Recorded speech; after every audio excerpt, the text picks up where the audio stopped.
Hey guys, let's see spoken English. Are you kidding? Let's see number one. You kidding? You can say you kidding or you can say are you kidding ማለትም እንችላለን።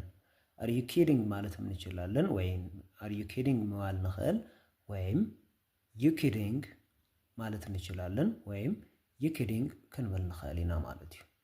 You kidding mean if somebody is talking just like joking, okay? አንድ ሰው ከቀለደ እየቀለደ ከሆነ ወይም የሆነ ቀልድ ከተሰማን ማለት ነው ወይ ቀልድ መሆኑ እንደተሰማና ታይኑ ለማለት hey you kidding you serious እንላለን። እየቀለድክ ነው እውነትህን ነው እንላለን ወይም ነቀለድካ ዲኻ ወይ በሐቅኻ ዲኻ እንብል ማለት ነው። okay? You kidding man in English is just you pulling my leg. We can say you pulling my leg ማለትም እንችላለን። የቀለድክብኝ ነው ወይ ነቀለድካን ዲኻ ክንብል ንኽእል ኢና ወይ are you joking at me you joking at me ማለትም እንችላለን ወይም you joking at me ክንብል ንኽእል ኢና ማለት እዩ። okay? Let's see.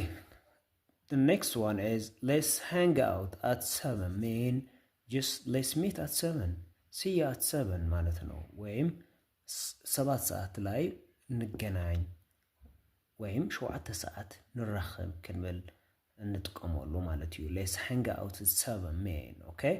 hang out mean just meet okay with your friends መሳርክተና ንራኸብሉ ወይም ከጓደኞቻችን የምንገናኝበት ማለት ነው። hang out ማለት ምን ማለት ነው? meet ነው መገናኘት ማለት ነው። meet okay? መገናኘት ማለት ነው። okay?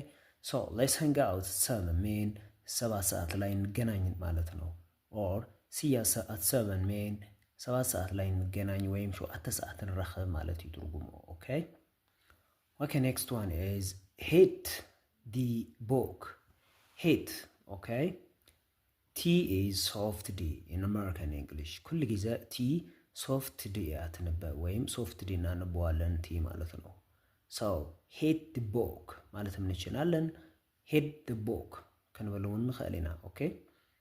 so hit the book mean መጽሐፍን አንብብ ወይም መጽሐፍ አንብብ ማለት እዩ። hit the book okay?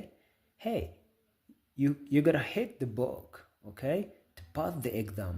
ፈተናውን ለማለፍ መጽሐፍን ማንበብ አለብህ ወይም ፈተናን ምሕላፍ መጽሐፍ ከተነበበ ለካ ክንብለው ንኽእል ኢና ማለት እዩ። hit the book mean read a book ማለት ነው okay?